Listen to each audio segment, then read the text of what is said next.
Good morning, everyone. Today I'm going to talk about epic adventures with intellectual property and business formations. I am Jacob Ong, and I am a registered patent attorney. Next. Now today, I'm not giving you any legal advice, but I'm just giving you some information. Next. So why should we care about contracts? You know Oswald, the Lucky Rabbit, used to belong to Disney, Walt Disney, but then through a contract he had to give that over to Universal. And then when he left to start his own studio, he could no longer make any Oswald videos or Oswald films. Many years later, though, Disney was able to convince Universal to trade. Universal gave them the rights, the intellectual property rights to Oswald, and Disney gave them the rights to a sportscaster. So they actually traded a sportscaster for a cartoon. All right, so that's the power of contracts and intellectual property. Next. So let me give you the roadmap. We're going to talk about remembering the golden rule using the Queen Anne case. And number two, we're going to talk about avoiding ambiguous terms in your contracts and avoiding legal jargon that doesn't mean anything or is confusing. And number three, get it in writing because oral contracts are very dangerous. And four, don't intentionally deceive. Finally, we're going to talk about some additional contract basics. All right, next. So remembering the golden rule, let's talk about the Queen Anne's revenge case. And we're going to watch a little video. So if we could show the video. So this is very exciting. I don't know if you ever heard of Blackbeard, but they finally found Blackbeard many years later. And I don't know about you, but that's very exciting. And all the pirate treasure and everything. There's millions of people that want to watch that. Okay? All right, that's good. So go back to the PowerPoint. Okay. So we can learn some important lessons from this case study, though. Now, first of all, when you have a contract, you need to have consideration, okay? So I can give you the example. If my buddy wants to tell my son, who's 13, and tell him and say, if you promise not to smoke, at least until you're an adult, then I will buy you a brand new car. And so the question is that a legal enforceable contract? And there's an actual case that's very similar, and it actually is, because my son would be giving up some consideration, something valuable, right? Ask yourself, what is he giving up that's valuable? The right to smoke, all right? So number one is when you have a contract, you need to have consideration, right? You need to give up something or make a promise to give up something valuable, and then someone else needs to promise to give you something valuable or actually give you something valuable. And that's a fundamental key point to forming a contract. So let's ask ourselves, was there a contract formed? Was there consideration? Here, the treasure hunters, they found the treasure, which is Blackbeard's ship, and they technically owned 75% of the treasure according to the law. Now, I don't know why, but I'm assuming they thought it'd be very expensive to actually dig up, recover the treasure. So they agreed to transfer the rights to the treasure and the ship to the state of North Carolina in exchange for the rights to document the recovery. And so then Nautilus Productions, they were given the rights to film the recovery of the Queen Anne's Revenge, which is Blackbeard's ship. So we showed you a little bit of that footage. Okay, next. Now the state of Carolina used the videos without permission, and so there was a $15,000 settlement. But this is where it gets really interesting. The state of Carolina, North Carolina, could, I don't know what happened, but they kept on infringing, right? They made a promise. They said, okay, we'll pay you $15,000 and we won't use these videos without your permission. Because remember, that's what they gave up. Remember, the people that found the treasure, they basically gave it all up, but the one thing that they kept was they were going to keep the rights to publishing it on YouTube, making movies about it. And so let's look at this law right here. It's a really funny law. All photographs, video recordings, etc. of derelict vessels or shipwrecks, so they're talking about backward ships, relics, artifacts, or historic materials in the custody of any agency in North Carolina shall be a public record. So to me, this is shocking. So they made a promise that they would basically let people have the rights to showing the videos of the shipwreck. Then they went along and made a law basically saying anything that is a video of a shipwreck is in the public record, and so anyone can use it for free. Well, ask yourself, did they follow the golden rule? And the answer is no. And so this case went up to the Supreme Court, and I predict the Supreme Court is not going to be very amused by the government's antics here. And so follow the golden rule, and that's rule number 1. Okay, next. Now, avoid ambiguous terms or legal jargon. And that happens all the time. You know, if you ask someone, say, "Hey, do you want to buy my car for $5,000?" and the person says, "Hey," that's a little bit ambiguous, right? What does that mean? And I'm going to give you an example of an ambiguous term. Material. Okay? There are 2 different meanings for the material. Material could mean something that would affect your decision. That would affect your decision making if you knew about it. For example, if I'm going to sell you the car, but the car doesn't have a working engine, right? And it's going to break in about 2 days. I think that actually happened to me a long time ago. But anyways,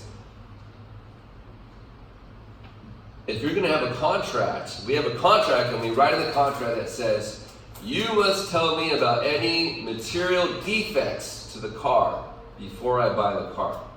Well, knowing that the car had a broken engine would affect my decision making on whether I would want to buy that car or how much money I want to pay for it. But there's also another meaning for material, which is significant. For example, the author shall not make any material changes to the manuscript. And so the word for the wise is define. If there's an important or material word in your contract, make sure you define it. Next. There's an excellent book called Adam's Drafting, and they look at all the different terms. And they did a study looking at different contracts and how they use different terms like best efforts, like our company promises to give its best efforts to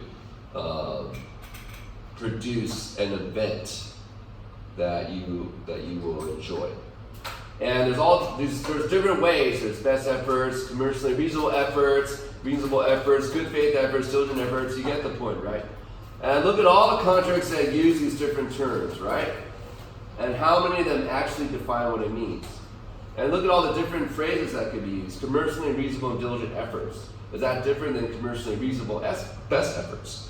And so that's why lawyers have jobs, because they can spend hours and hours arguing in court what these different contracts mean, because lots of times we don't bother to define the important terms. Next. Alright, so number 3, we're going to talk about get it in writing and use non-disclosure agreements. Now, just so you know, non-disclosure agreements are very, very important when it comes to patents, right? If you invent something and you want to get a patent, if the government gives you a patent, you basically have about a 20-year limited monopoly to practice that invention. And you could lose that privilege just basically by not using non-disclosure agreements. If you tell other people about your invention, especially, if I just tell someone, my neighbor, or if I tell another company and they're not obligated to keep it secret, then outside the United States, you will not be able to get a patent. And in the United States, you have a 1-year grace period. So there are many cases where people didn't bother to have valid non-disclosure agreements, and they told other people about their idea or their invention, and they waited for a year to file for the patent, and then when eventually it came out that they had told someone and they had waited a year, and so they lost the patent. So, and don't rely on someone saying, oh, I'll promise to keep it a secret. Don't worry about it. Because how are you going to prove that? What if they die or they change their story? So get it in writing. And number 4, we're going to talk about don't intentionally deceive. I know none of you here would actually do that, but surprisingly, there are people out there that like to be deceptive. And 5, beware of the indemnification clause. This is from Alice in Wonderland, Jabberwocky. So even worse than the Jabberwocky is the indemnification clause. Next. All right, so we're going to talk about getting in writings and get those non-disclosure agreements. So the question is, did Disney's Inside Out, who here, raise your hand if you've seen Inside Out? Yeah, great show. Did it rip off Daniel's Moosters? Now here we have a picture of the Moosters. They got different colors. Each of these represents a different emotion, right? And so Ms. Daniels had the great idea to create the Moosters, and she created that before Inside Out was ever a movie. And she pitched it several times at Disney, telling them about this great idea about how you could use these characters, different colored characters to represent emotions. And she claims that she had an implied and fact contract, which means that it was never in writing, but Disney said, oh yeah, something like, if we ever use your idea to make a movie, yeah, we'll make sure you're fairly treated or something. And actually, Disney allegedly agreed to compensate her, and then went ahead and used her idea. Next. So what's the problem here? What's the problem? Anyone knows the problem? What's the problem? It's basically the same thing. Right. It's similar, right? So the idea is arguably based off of the Moosters, right? And the big problem, though, is how is she going to prove it? Where's the contract? Where's the contract with Disney's signature on it? Next. And what does it mean to use someone's idea, Especially if you tweak the idea. Because if you notice, the Inside Out characters don't look exactly the same as the Moosters, and they even use a different color scheme. And how are we going to prove this verbal agreement in court? Next. Now, maybe she had emails, right? But I'm sure Disney was smart. Emails are discoverable. In America, when there's a lawsuit, you get to ask the other side to produce their documents, and that's called discovery. And so a lot of times, here's another point. When you're going to say something important, tell someone very important that could be damaging, don't send them an email. If you have to, talk to them in person or tell them over the phone. But remember that in some places, people could be recording, and that could be legal because it's legal to wiretap in certain states. So you need to understand what state you're in and what the laws are. So basically, try not to leave a paper trail of things that are going to hurt you. Or if you're Daniels, try to get a paper trail of things that will benefit you down the road. Next. And so he said, she said, that is a nice name for a movie, but not a good way to resolve a contract dispute. Next. Now, don't intentionally deceive. So everyone's heard of Kung Fu Panda, right? Well, after Kung Fu Panda came out, there was a man who sued the makers of Kung Fu Panda because he said that he had created this drawing of Kung Fu Panda before the movie was released, and that he owned the intellectual property rights to Kung Fu Panda. Looks pretty similar, right? Right, everyone? Okay. All right, next. But it turns out that in 1996, there was a Disney coloring book that looked like this. And in 2000, Mr. Gordon filed for a copyright registration that looked like that. Anyone notice anything similar about that? You just added details. Very good. So the truth came out that this man totally lied, that he did not come up with Kung Fu Panda before Kung Fu Panda came out, but he basically heard about Kung Fu Panda and tried to pretend like he had invented it. Now, he did have an idea about a panda that did Kung Fu, and that's probably why, and he had filed some intellectual property on it, but it was quite different than Kung Fu Panda. So he wanted to make the story sound better, so he added a few facts that's what we call fraud. Don't do that. Next. So the U.S. Department of Justice announced that they were sentencing Jamie Gordon to 2 years in prison and that he was ordered to pay $3 million in restitution. Because DreamWorks had to spend about $3 million defending themselves against this fraudulent suit. So another takeaway is that lawsuits can be very expensive. Right? Next. And I'm pretty sure that Mr. Gordon isn't going to pay the $3 million, but. All right, now we're going to talk about beware the indemnification clause. Let's check our time. So indemnification is where you make a promise to pay, to restore. Like if the insurance company agrees to indemnify you against any fire, that they will pay you and pay to rebuild your house. So indemnification is a good thing for some people. But you got to be careful. Now, today we're talking about authors. All you here want to be authors. You need to be careful about general indemnification clauses. And here's a secret. A lot of times, if you have bargaining power, people want you to sign a general indemnification clause. That can be very dangerous, right? A lot of potential liability. So I like to limit it and say, okay, I'll sign that if you really, really want me to sign it. But I'm going to limit, if I'm going to be liable down the road for something, then the dollar amount is going to be limited to the amount that you give me. So let's say this contract is going to end up being worth $50,000, then I won't ever have to pay any more than $50,000 to indemnify you if something happens. Now, watch out for indemnification clauses related to IP violations, defamation and libel, misappropriation of the right of publicity, and invasion of publicity. So, for example, when I was growing up, there was a girl, her actual name was Holly, and her last name was Wood, and she wanted to run for publicity, and that actually happened. So if I wrote a story about that, there's a good chance she could sue me. Okay, next. So this picture right here, BYU used this. I was in a video, they used it to make a promotional video so that people would donate to build an engineering building. Now, why is it that I haven't sued BYU? Because I signed a contract giving them giving them the right to publicity using my image and likeness. So make sure you do that. Get that in writing if you're going to write a story about someone. Even if it's similar but not exactly the same, there's still potential problems. Next.